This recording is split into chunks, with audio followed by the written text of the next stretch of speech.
Hello my dear students, welcome to your master chem channel. कैसे हैं प्यारे बच्चों? Very good. तो आज मैं Amla Shankar Yadav master chem channel की तरफ से क्लास 11th के बच्चों के लिए थर्मोडायनेमिक्स चैप्टर से वीडियो लेके आया हूँ। आज के चैप्टर हमारा डिस्कशन होगा spontaneity in thermodynamic process in terms of entropy change. Spontaneity in thermodynamic process in terms of entropy change.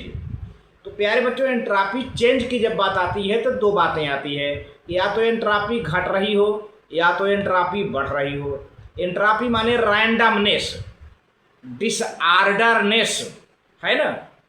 तो यहाँ पर ये चेंज की बात है। अब आपको देखना है कि अगर कोई सॉलिड लिक्विड में बदल रहा है तो एंट्रोपी बढ़ रही है, या लिक्विड सॉलिड में चेंज हो रहा है तो एंट्रोपी घट रही है, रैंडमनेस घट रहा है। तो ये जो स्पॉन्टेनियस प्रोसेस है प्यारे बच्चों, हम एंट्रोपी के टर्म में स्टडी करेंगे। इस वीडियो में जितने भी स्पॉन्टेनियस प्रोसेस हैं उसको हम एंट्रोपी की टर्मिनोलॉजी में, एंट्रोपी के वर्ड में पढ़ेंगे। तो चलते हैं, आज इसी वीडियो को लेकर आगे प्रोसीड करते हैं। हाँ तो प्यारे बच्चों, ये क्लास 11th है, लेक्चर नंबर 36 थर्मोडायनेमिक्स चैप्टर है, और जो टॉपिक चल रहा है spontaneity in terms of entropy change. तो एंट्रोपी चेंज के टर्म में हम स्पॉन्टेनियस प्रोसेस का स्टडी करेंगे। हालांकि हमने बहुत इसके पहले स्पॉन्टेनियस प्रोसेस को पढ़ाया। आज यहाँ पे एंट्रोपी के टर्म, एंट्रोपी चेंज के टर्म में हम पढ़ाएंगे, जो कि अच्छे से आप समझ लेंगे, क्योंकि इसके पहले मैं बहुत पढ़ा भी चुका हूँ। तो इसको दो पार्ट में बांट दिया हूँ प्यारे बच्चों, पार्ट ए और पार्ट बी। आपको पार्ट ए में क्या बताया जा रहा है, देखिए पहले, consider the following spontaneous process. क्या है भाई? दो प्रोसेस है, 1 और 2। Mixing of 2 gases on opening the stopcock. अगर स्टॉप कॉक यानी पिस्टन खोल दिया जाए, अगर मान लीजिए 2 सिलेंडर में, 2 कंटेनर में गैसेज भरी हैं, स्टॉप कॉक खोल दिया जाए तो ये गैसें आपस में मिल जाएंगी, मिक्स करेंगी। चलिए, दूसरा है spreading of a drop of ink in a beaker filled with water. एक बीकर है उसमें पानी रखा है, अब पानी में थोड़ा सा एक ड्रॉप स्याही गिरा दो, इंक गिरा दो, तो धीरे धीरे फैल जाता है ना। ये सब स्पॉन्टेनियस है। अरे गैसें आपस में मिल गई, स्पॉन्टेनियस है। इंक, स्याही अपने आप फैल गया, स्पॉन्टेनियस है। स्पॉन्टेनियस माने जो अपने आप हो जाए। अब आइए इसको थोड़ा सा डीपली स्टडी करते हैं। These two process do not involve any exchange of the matter and energy. ये जो दोनों प्रोसेस हैं स्पॉन्टेनियस तो हैं, लेकिन इसमें न तो मैटर का एक्सचेंज हो रहा है सराउंडिंग के साथ, न तो एनर्जी का एक्सचेंज हो रहा है सराउंडिंग के साथ। माने एनर्जी चेंज जीरो है। Hence these are isolated system. ये आइसोलेटेड सिस्टम है प्यारे बच्चों। ये जो प्रोसेस हो रहे हैं आइसोलेटेड सिस्टम में हो रहे हैं।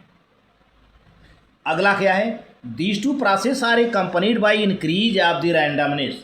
ये दोनों प्रोसेस जो आगे बढ़ रहे हैं, चाहे 2 गैसें आपस में मिल रही हों, चाहे इंक का ड्रॉप पानी में फैल रहा हो, इनमें एंट्रोपी बढ़ रहा है। मतलब रैंडमनेस, डिसऑर्डरनेस, मनमानी। रैंडमनेस माने मनमानी, अव्यवस्था, फैल, इंक न जाने कितने डायरेक्शन में फैल जा रहा है। And hence increase of entropy, entropy बढ़ेगी, एंट्रोपी बढ़ रही है। For this process entropy change delta S is positive. तो प्यारे बच्चों, जब एंट्रोपी चेंज हो, एंट्रोपी जो स्पॉन्टेनियस रिएक्शन है, एंट्रोपी चेंज पॉजिटिव होता है, डेल्टा एस पॉजिटिव होता है। हेंस इट में B concluded that for spontaneous process in the isolated system the entropy change is positive। तो प्यारे बच्चों, आइसोलेटेड सिस्टम में एंट्रोपी चेंज पॉजिटिव होती है जहाँ स्पॉन्टेनियस प्रोसेस हो। शब्द है स्पॉन्टेनियस प्रोसेस, माने entropy change positive, entropy change positive. आप इसको नोट कर लें, बहुत बढ़िया। चलिए अब बी में मैंने बताया था ना, अब दूसरा पार्ट बी में बटा हुआ। ए का तो हमने समझा दिया, बी में क्या है भाई। Now let us consider the following spontaneous process. B में भी दो प्रोसेस दिए हैं, ये भी स्पॉन्टेनियस, जैसे cooling down of A cup of T. एक कप में गर्म चाय रख दिया जाए। अब रख दिया है अपने गर्म चाय, तो धीरे धीरे गर्म चाय क्या हो जाएगी, अपने आप ठंडी हो जाएगी। अपने आप माने स्पॉन्टेनियसली वो ठंडी हो गई। और दूसरा प्रोसेस है reaction taking place between piece of marble, calcium carbonate और sodium hydroxide and hydrochloric acid. तो प्यारे बच्चों, संगमरमर यानी मार्बल पर हाइड्रोक्लोरिक एसिड पड़ जाए तो अपने आप रिएक्शन चलेगा, या हाइड्रोक्लोरिक एसिड सोडियम हाइड्रोक्साइड के साथ मिला दिया जाए तो अपने आप रिएक्शन चलेगा। तो ये सब स्पॉन्टेनियस रिएक्शन है। तो आखिर इसको हम डीप में थोड़ा स्टेटस करें कि आइसोलेटेड सिस्टम नहीं है, आइसोलेटेड सिस्टम नहीं है, फिर भी एंट्रोपी चेंज क्या है प्यारे बच्चों, पॉजिटिव है। देखिए, these are not isolated system, ये दोनों आइसोलेटेड सिस्टम नहीं है, क्योंकि कप में चाय जो रखा है वो तो ओपन सिस्टम है ना, वहाँ पे मैटर और एनर्जी दोनों का एक्सचेंज हो रहा है, because they involve exchange of matter and energy with the surroundings. Hence, for this process, we have to consider the total entropy change of the system and surrounding। तो प्यारे बच्चों, जब ओपन सिस्टम होता है तब वहाँ पे सिस्टम की एंट्रापी और सराउंडिंग की एंट्रापी का दोनों टोटल करते हैं, तब जो आता है टोटल कैसा है, पॉजिटिव है कि निगेटिव है ना। तो देखिए, entropy change of total entropy change, यहाँ टोटल लिखा है, delta S total is equal to entropy change of system plus entropy change of surrounding, दोनों को ऐड कर देंगे तो टोटल एंट्रापी निकल जाएगी। तो in these cases for the process to be spontaneous the entropy total change must be positive. अगर process spontaneous है, अगर ये दोनों प्रोसेस स्पॉन्टेनियस है तो सिस्टम और सराउंडिंग की एंट्रापी का टोटल हमेशा पॉजिटिव रहेगा। एफ पॉजिटिव होना भी चाहिए, मस्ट बी पॉजिटिव, तभी तो स्पॉन्टेनियस है। अगर पॉजिटिव नहीं है तो इसका मतलब स्पॉन्टेनियस नहीं है प्यारे बच्चों। तो इसलिए जो कप का चाय ठंडा हो रहा है या मार्बल के साथ हाइड्रोक्लोरिक एसिड का रिएक्शन हो जा रहा है, इसका मतलब दोनों सिस्टम का एंट्रोपी चेंज और सराउंडिंग का एंट्रोपी चेंज का टोटल हमेशा पॉजिटिव रहेगा।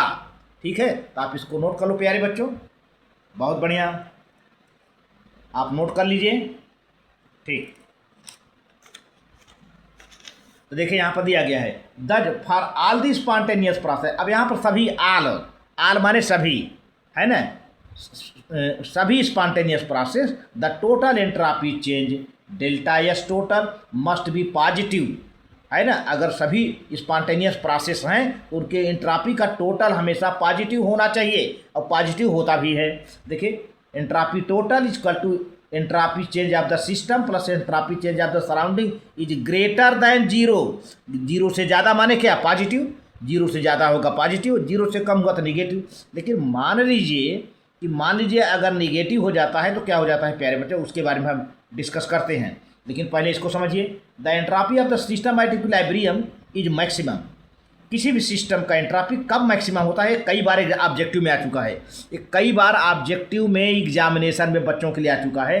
किसी भी सिस्टम का एंट्रोपी मैक्सिमम कब होता है, जब इक्विलिब्रियम मिल जाती है।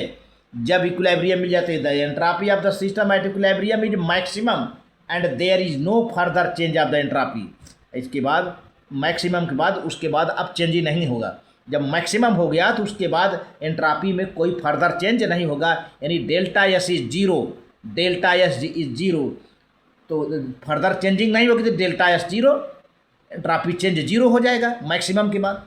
The for process in equilibrium delta S is zero. तो कोई प्रोसेस अगर इक्विलिब्रियम में है तो उसका एंट्रोपी चेंज क्या होगा, जीरो होगा। ध्यान दीजिए, अगर कोई प्रोसेस इक्विलिब्रियम में है तो उसका एंट्रोपी चेंज क्या लिखेंगे आप, जीरो। फिर the cup of the T cools, जब किस कप में रखा चाय ठंडा हो जाता है to room temperature, there is an equilibrium, तब इक्विलिब्रियम हो जाता है between the tea and the surrounding air. Surrounding air और चाय के बीच एक इक्विलिब्रियम सेट हो जाता है और उस टाइम एंट्रोपी चेंज जीरो हो जाता है प्यारे बच्चों। अच्छा, अभी तक एंट्रोपी चेंज निगेटिव की बात नहीं आई, तो थोड़ा उसका भी डिस्कशन हो जाए, है ना, क्योंकि बच्चों के दिमाग में आता है कि पॉजिटिव पॉजिटिव स्पॉन्टेनियस, लेकिन अगर निगेटिव आ जाए प्यारी बच्चों क्या होगा, if delta S total entropy change total is a negative the direct process is non spontaneous. तो डायरेक्ट जो आगे फॉरवर्ड आगे की ओर जाने वाली प्रोसेस है वो तो नॉन स्पॉन्टेनियस होगा, लेकिन तब क्या होगा, द रिवर्स प्रोसेस क्या हो जाएगा, मे बी स्पॉन्टेनियस। तो बैक जो प्रोसेस अब बैक पीछे की ओर चलेगा, रिवर्स चलेगा, वो स्पॉन्टेनियस हो जाएगा, वो स्पॉन्टेनियस हो जाएगा। डायरेक्ट वाला तो नॉन स्पॉन्टेनियस हो जाएगा क्योंकि निगेटिव आ गया, है ना। अब जो रिवर्स प्रोसेस अब बैकवर्ड की ओर चलेगा तो that process will be spontaneous. आप इसको नोट कर लो प्यारे बच्चों, बहुत बढ़िया, ठीक है। अब देखिए द इफ, अब यहाँ 3 पॉइंट बताया गया है, 3 पॉइंट का समझिए। If total entropy change delta S total is positive the process is spontaneous, point number 1 note किया जाए। Second, if total S entropy change total is negative the direct process is non spontaneous the reverse process में be spontaneous, है ना। अगर negative आया तो direct process non spontaneous हो जाएगा, माने आगे जाने वाली प्रोसेस नॉन स्पॉन्टेनियस हो जाएगा, पीछे की ओर आने वाली बैक डायरेक्शन में आने वाली प्रोसेस रिवर्स प्रोसेस स्पॉन्टेनियस बन जाएगा। लेकिन अगर जीरो हो जाता तो क्या होगा, if delta S total is zero, तब क्या समझेंगे, the process is in equilibrium. अभी मैंने बताया था जब ये टोटल एंट्रोपी चेंज जीरो हो जाएगा तो इसका मतलब प्रोसेस किस कंडीशन में है, इक्विलिब्रियम के कंडीशन में प्यारे बच्चों। अब देखिए यहाँ पर एक क्वेश्चन दिया है, बड़ा अच्छा क्वेश्चन दिया है कि अ हीटेड कापर ब्लॉक, एक कापर का टुकड़ा है, at 130 degree Celsius loses 340 joule of the heat to the surrounding which are at room temperature of 32 degree Celsius. Calculate the entropy change of the system, copper block, the entropy change in the surrounding, the total entropy change in the universe due to this process, है ना। Assume that the temperature of the block and the surrounding remains constant. ये मान लिया जाए कि जो है copper block का टेम्परेचर और सराउंडिंग का टेम्परेचर बिल्कुल कांस्टेंट है। ये क्वेश्चन है, पहले क्वेश्चन आप नोट कर लें तो कैसे लगा, है ना। ये क्वेश्चन का स्क्रीनशॉट ले लीजिए, आप क्वेश्चन का स्क्रीनशॉट ले लीजिए। तो अब देखिए इसका हम आंसर बताते हैं पहले का, कि कापर ब्लॉक को 130 डिग्री सेल्सियस पर कापर ब्लॉक हीट जो लूज करता है वो 340 जूल का हीट लूज करता है। अब कहाँ लूज करता है, सराउंडिंग में, which are at room temperature of 32 degree Celsius. तो calculate the entropy change of the system, the entropy change in the surrounding, total entropy change in the universe due to this process. ये मान के चलें कि block और surrounding का temperature constant रहता है ना। तो चलिए कैसे लगता है ये सवाल क्वेश्चन, ठीक। देखो प्यारे बच्चों, पहले temperature of the system 130 degree Celsius, इसको केल्विन में ले लो प्यारे बच्चों, 273 ऐड कर दीजिए, केल्विन में आ जाएगा 403 केल्विन, ठीक है। तो अरे बाप रे बाप रे, हो गया था नहीं,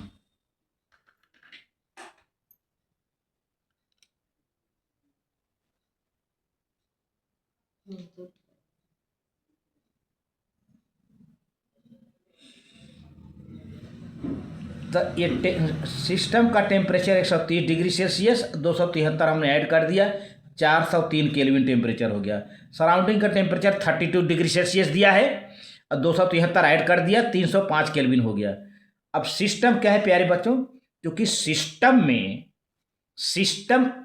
340 जूल हीट दे रहा है, तो एक जो थर्मिक प्रोसेस है तो इसको हमने माइनस में लिखा है। भाई सिस्टम में से हीट कहाँ जा रही है, सराउंडिंग में, तो इसको हमने माइनस में लिख लिया, एक जो थर्मिक, और हीट ऑफ सराउंडिंग, क्योंकि सराउंडिंग हीट ले रहा है तो 340 ये प्लस में लिख लिया दोनों, ठीक है। अब आप लिखा ली, आपको फार्मूला पता है कि enthalpy change of the system is equal to heat of the system upon temperature of the system. Heat of the system कितना है, -340 जूल, और सिस्टम का टेम्परेचर 403 केल्विन, आपने सॉल्व कर लिया, minus 0.84 joule per kelvin. Entropy change कितना आया? Minus में, मतलब ये नॉन स्पॉन्टेनियस है। सेकेंड पॉइंट क्या है? Entropy change of the surrounding, the heat of the surrounding upon temperature of the surrounding. तो सराउंडिंग का हीट कितना है? 340 जूल, और सराउंडिंग का टेम्परेचर कितना निकाले हैं ये? 305 केल्विन। प्लस में आया 1.11 जूल पर केल्विन, पॉजिटिव में आया, मतलब ये स्पॉन्टेनियस में है। अब टोटल प्यारे बच्चों निकाले, टोटल दोनों का कर लें, तो total entropy change of the universe, इसका मतलब टोटल इंट्रापी चेंज को क्या कहते हैं? Entropy change of the universe कहते हैं, यानी entropy change of the system plus entropy change of the surrounding. तो सिस्टम का कितना आया है? माइनस 0.84 आया है, और सराउंडिंग का कितना आया है? प्लस 1.11। तो दोनों ऐड कर दिए प्यारे बच्चे, लास्ट में क्या आया? 0.27 joule per kelvin spontaneous process, मतलब अंतिम जो लास्ट टोटल एंट्रापी चेंज है इतना आया प्यारे बच्चों। तो आप इसको नोट कर लीजिए, ठीक है, आप नोट कर लें, बहुत बढ़िया। तो इस तरह से कुछ ऐसे चीजें हैं, देखिए, total entropy change of the system plus entropy change of the surrounding. If Q flow from the surrounding at temperature T surrounding to the system at the temperature, the temperature of the system, then the total entropy क्या हो जाएगा?